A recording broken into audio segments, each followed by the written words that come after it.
ಜೋರು ಬರ್ಬೇಕು, ಆ ಶಹನವಾಜ್ ಶರೀಫ್ ಕೇಳಬೇಕು, ಆ ಟ್ರಂಪ್ ಕೇಳಬೇಕು, ಇಲ್ಲಿ ಪಂಪು ಕೇಳಬೇಕು. रिक्शा वाला अच्छा है पाकिस्तान लुच्चा है, रिक्शा वाला अच्छा है पाकिस्तान लुच्चा है, रिक्शा वाला अच्छा है पाकिस्तान लुच्चा है. ನಾನು ಹೇಳ್ತೀನಿ ಫೇಕ್ ದೋ ನೀವು ಹೇಳ್ಬೇಕು ಆತಂಕವಾದ ಫೇಕ್ ದೋ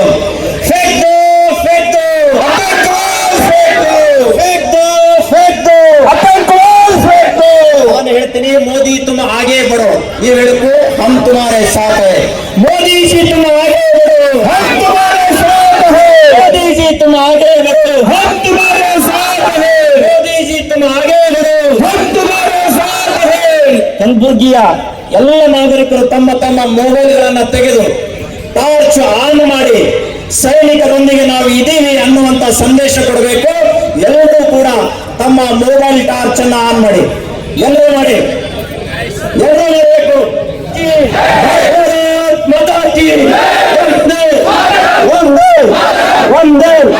ಒಂದೇ ಜೈ ಜವಾನ್ ಜೈ ಕಿಸಾನ್, ಜೈ ಜವಾನ್ ಜೈ ಕಿಸಾನ್, ಜೈ ಜವಾನ್ ಜೈ ಕಿಸಾನ್, ಜೈ ಶ್ರೀರಾಮ್ ಜೈ ಶ್ರೀರಾಮ್, ಜೈ ಶ್ರೀರಾಮ್ ಜೈ ಶ್ರೀರಾಮ್, ಜೈ ಶ್ರೀರಾಮ್ ಜೈ ಶ್ರೀರಾಮ್. ಧನ್ಯವಾದ.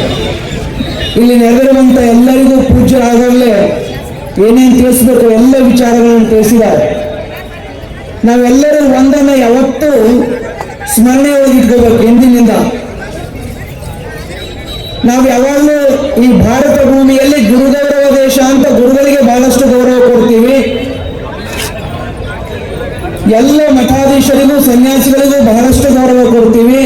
ಕಾರಣ ಏನಂದ್ರೆ ಎಲ್ಲರೂ ತ್ಯಾಗಿಗಳು, ಧರ್ಮಕ್ಕಾಗಿ ತಮ್ಮ ಜೀವನವನ್ನು ತ್ಯಾಗ ಮಾಡಿ ನಿಂತವರು ಅಂತ ಹೇಳಿ. ಇನ್ಮೇಲೆ ಸನ್ಯಾಸಿಗಳಿಗೆ ಎಷ್ಟು ಗೌರವ ಕೊಡ್ತೀರೋ ಅದ್ರ 2 ಪಟ್ಟು ಹೆಚ್ಚು ಸೈನಿಕರಿಗೂ ಕೊಡಬೇಕು ಅಂತ ನಮ್ಮ ಪ್ರಾರ್ಥನೆ ಅದ. ನಿಮ್ಮೆಲ್ಲರ ನಾವು ಪ್ರೇಮದ ತೊಟ್ಟಿ ಒಳಗೆ ತೂಗಾಡ್ತಾ ಇದ್ದೀವಿ. ಆದ್ರೆ ಗಡಿಯಲ್ಲಿರ್ತಕ್ಕಂಥ ನಮ್ಮ ಯೋಧರು ಯಾವ ಕ್ಷಣದಲ್ಲಿಯೂ ತಮ್ಮ ಪ್ರಾಣವನ್ನ ಭಾರತಾಂಬೆಗೆ ಅರ್ಪಿಸಬಹುದು. ಅದರ ಕಡೆ ತಿಲ ಮಾತ್ರ ಲಕ್ಷ್ಯ ಇಲ್ಲ. ನಮ್ಗೆ ಯಾರಿಗೂ ಹೆಂಡ್ರ ಮಕ್ಕಳು ಏನೂ ಇಲ್ಲ, ಎಲ್ಲ ಬಿಟ್ಟಿವಿ, ಮೊದಲೇ ಬಿಟ್ಟಿವಿ, ಹಂಗಾಗಿ ನಾವು ನಿಶ್ಚಿಂತದೀವಿ. ಆದ್ರೆ ಹೆಂಡರನ್ನ, ಮಕ್ಕಳನ್ನ, ಬಂಧು ಬಳಗವನ್ನ, ಎಲ್ಲರ ಬಾಂಧವ್ಯವನ್ನ ಇಟ್ಕೊಳ್ತದೆ. ಕೇವಲ ಭಾರತಾಂಬೆಯನ್ನ, ಭಾರತ ಭೂಮಿಯನ್ನ ನೆನಪಿನಲ್ಲಿ ಇಟ್ಕೊಂಡು ಭಾರತಾಂಬೆಗಾಗಿ, ನಮ್ಮೆಲ್ಲರ ಸುರಕ್ಷತೆಗಾಗಿ ಸದಾ ಹೋರಾಡುವಂತ ಸೈನಿಕರಿಗೆ ನಿಜವಾಗಿಯೂ ನಾವು ಯಾವಾಗಲೂ 100 ಅಲ್ಲ 1000 ಪಟ್ಟು ಗೌರವವನ್ನು ಕೊಡೋದು ಇನ್ಮೇಲಿಂದ ಆರಂಭ ಆಗಬೇಕು ಅಂತ ನಮ್ಮ ಪ್ರಾರ್ಥನೆ ಇದೆ. ಅಂತಹ ಭಾರತ ಭೂಮಿಯ ಸುಪುತ್ರರು ನಾವು. ಎಷ್ಟೋ ಜನ ಅಪ್ಪಳು ಹೇಳಿದ್ರು ಹಿಂಗೆ ಮಾತಾಡ್ತಾರ, ಹಂಗೆ ಮಾತಾಡ್ತಾರ ಅಂತ. ಯಾರು ಮಾತಾಡ್ತಾರಂದ್ರ ಯಾರಿಗೆ ತಮ್ಮ ಮನೆತನದ ಬಗ್ಗೆ ಗೊತ್ತಿಲ್ಲ, ನಮ್ಮ ಮನೆಗಳಲ್ಲಿ ಏನಾಗಿದೆ ಅನ್ನೋದು ಗೊತ್ತಿಲ್ಲ, ಮುಂದೆ ಏನಾಗ್ತದೆ ಅಂತ ನೆನಪಿಲ್ಲ. ಇವತ್ತು ಬಂಗಾರ ಬಟ್ಟೆ ಹಾಲು ಕುಡಿತಾ ಇದ್ದಾರೆ, ಅಷ್ಟೇ ನೆನಪಿತ್ತು ಅಂದ್ರೆ ಅವ್ರಿಗೆ ಮಾತಾಡ್ಲಿಕ್ಕೆ ಬರ್ತದೆ. ನಮ್ಮ ದೇಶಕ್ಕೆ ಸ್ವಾತಂತ್ರ್ಯ ಆದ ಬಳಿಕ ಕೂಡ ನಾವು ಸ್ವಾತಂತ್ರ್ಯ ಇರಲಿಲ್ಲ ಅನ್ನೋದು ಇಷ್ಟೇ ನೆನಪಾದ್ರೆ ಸಾಕು, ಮಾತಾಡ್ಲಿಕ್ಕೆ ಬರಂಗಿಲ್ಲ, ಮಾತು ನಿಂತಾವ. ನಾವು ದೇಶಕ್ಕೆ 1947 ಸ್ವಾತಂತ್ರ್ಯ ಸಿಕ್ಕರೆ ನಮಗೆಲ್ಲ 48 1 ವರ್ಷದ 1 ತಿಂಗಳ ಮೇಲೆ 2 ದಿನ ಆದ ಬಳಿಕ ನಾವು ಸ್ವತಂತ್ರರಾಗಿವಿ. ಅದು ನೆನಪಿತ್ತು ಅಂದ್ರೆ ಈಗ ಏನು ಬೇಕಾದ್ರು ಮಾತಾಡ್ತಿರ್ತಾರಲ್ಲ ರಾಜಕಾರಣಿಗಳು, ಹಂಗೆಲ್ಲ ಮಾತಾಡುವಂತ ಮಾತುಗಳು ಬರಂಗಿಲ್ಲ.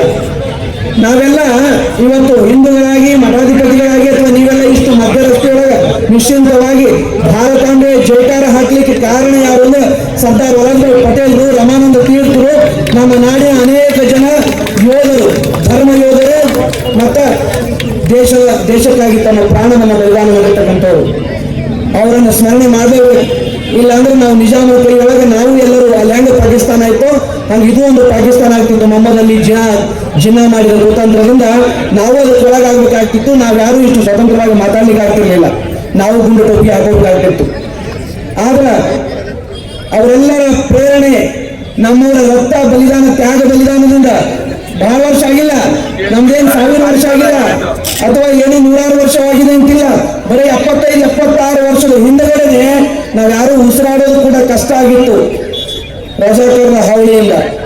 ಅಂತ ಕ್ಷೇತ್ರದವ್ರು ನಾವು ಆ ರಜಾಕಾರರ ನಿಜಾಮನ ದಬ್ಬಾಳಿಕೆಗೆ ಒಳಗಾಗಿ ಅವರ ಅನೇಕ ದ್ವೇಷದ ಕಿಡಿಗೆ, ಅರ್ಥಾತ್ ಅತ್ಯಾಚಾರ ಇರಬಹುದು, ಕೊಲೆಗಳಿರಬಹುದು, ನಮ್ಮ ಹಿರಿಯರನ್ನು ಜೀವಂತವಾಗಿ ಸುಟ್ಟಿದ್ದಿರಬಹುದು.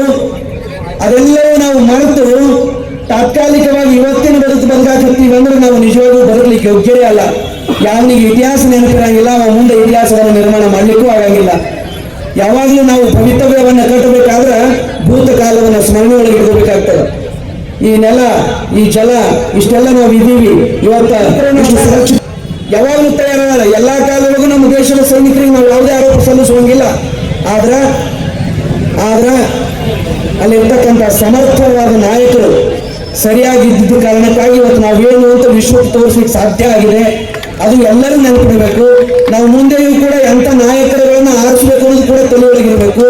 ಯಾವಾಗಲೂ ನಾವು ನಮ್ಮ ಜಾತಿ ಅದನ, ನಮ್ಮ ಕಾಕ ಅದನ, ಮಾಮ ಅದನ, ಸಂಬಂಧಿಕ ಅದನ ಅಂತ ನೆನಪಿಟ್ಟೇವೆ ಅಂದ್ರೆ ವಿಫಲ ಆಗ್ತೀವಿ. ಮಹಾಭಾರತ ಯುದ್ಧವನ್ನು ಸ್ಮರಣೆ ಮಾಡಬೇಕು. ಅರ್ಜುನನಿಗೆ ಕೃಷ್ಣ ಪರಮಾತ್ಮ ಹೇಳ್ತಾನ, ನಿನ್ನ ಗುರು ಅದಾನ, ನಿನ್ನ ಮುತ್ಯ ಅದಾನ, ನಿನ್ನ ದೊಡ್ಡಪ್ಪ ಅದಾನ, ಕಾಕ ಅದನ ಮರೀರಿ, ಧರ್ಮ ಅಧರ್ಮ ಎರಡನ್ನ ನೆನಪಿಟ್ಕೊಂಡು ನೀನು ಯುದ್ಧ ಮಾಡಿದ್ರೆ ಮಾತ್ರ ನೀನು ಕ್ಷತ್ರಿಯ ವಂಶಕ್ಕೆ ಗೌರವವನ್ನು ತಂದು ಕೊಡ್ತೀಯ, ಅದು ನೆನಪಿಟ್ಕೊ ಅಂತ ಹೇಳಿದ ಹಾಗೆ ನಾವು ಭಾರತೀಯರಾಗಿ ಭಾರತಾಂಬೆಗೆ ಗೌರವ ಸಲ್ಲಿಸಬೇಕು. ನಾವು ಭಾರತದಲ್ಲಿ ಇರಬೇಕು. ನಾವು ನಮ್ಮ ಜನ, ನಮ್ಮ ದೇಶ ಸುರಕ್ಷಿತವಾಗಿರಬೇಕು ಅಂದ್ರೆ ನಾವು ಯಾವಾಗಲೂ ಪಕ್ಷ ಭೇದವನ್ನು ಮರಿಬೇಕು, ಜಾತಿ ಭೇದವನ್ನು ಮರಿಬೇಕು. ಯಾವಾಗಲೂ ಧರ್ಮ ದೇಶ ಎರಡು ತಲೆಯೊಳಗಿರಬೇಕು. ಅವಾಗ ಮಾತ್ರ ನಾವು ಸುರಕ್ಷಿತರಾಗ್ತೀವಿ. ಈ ಕಾರಣದಿಂದಾಗಿ ಇವತ್ತು ಸುರಕ್ಷಿತರಿದ್ದೀವಿ. ಅಂತಹ ಎಲ್ಲ ಗಡಿ ಕಾಯುವಂತಹ ಸೈನಿಕರಿಗೆ ಅನಂತ ಪ್ರಣಾಮಗಳನ್ನು ಸಲ್ಲಿಸೋಣ.